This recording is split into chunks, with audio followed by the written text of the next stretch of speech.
Bagaimana logikanya orang ketika diruqyah terkadang bisa keluar paku, silet dan benda-benda yang tidak masuk akal? Dari mana asal semua itu? Karena tidak pernah merasa makan benda tersebut. Kenapa kebanyakan jika kesurupan lebih banyak kaum perempuan? Bolehkah pengobatan orang yang kena sihir dengan sihir pula? Tentu ini ada 3 pertanyaan ya. Kalau dari mana asalnya benda-benda itu? Ini ulama coba rincikan, di rincian ya. Tapi ini karena tidak ada dalil yang menjelaskan, maka ini rincian dari pengalaman ruqyah saja.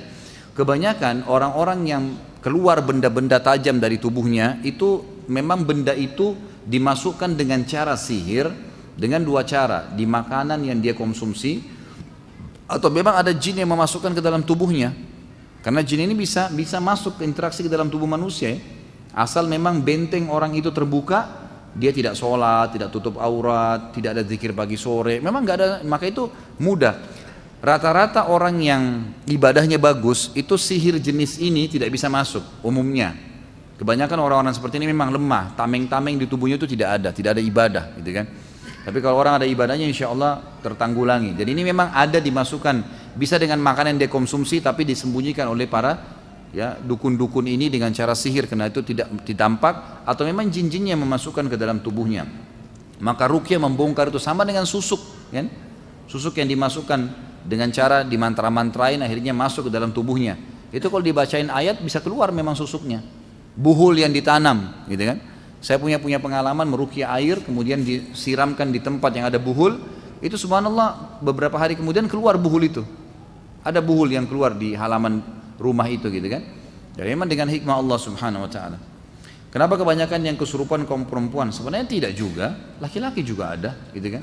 Pokoknya siapa saja yang kena sihir bisa saja terjadi. Tapi kesurupan ini terjadi memang, kalaupun terjadi pada perempuan ini karena kelemahan jiwa. Dia tidak bisa mengontrolnya gitu kan. Kalau orang dia terganggu nih, tapi dia dengar ruqyah, dia coba konsentrasi dengar. Nah ini biasanya tidak bisa kesurupan, setannya malah kena. Kesurupan itu biasa karena kelemahan jiwa dia. Maka setannya akhirnya menonjol untuk menguasai dia gitu. Tidak boleh mengobati sihir dengan sihir, haram. Tidak boleh haram dengan haram, gitu kan? Tidak boleh mengobati penyakit dengan yang diharamkan. Seperti misalnya kata Nabi SAW, Allah tidak jadikan kesembuhan kalian dengan hal-hal yang diharamkan.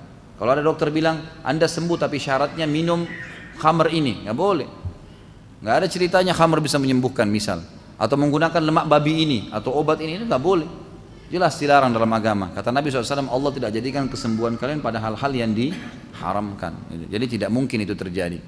Jadi ini hal-hal mendasar yang harus diketahui. Jadi tidak boleh obatin apalagi sihir dengan sihir gitu kan.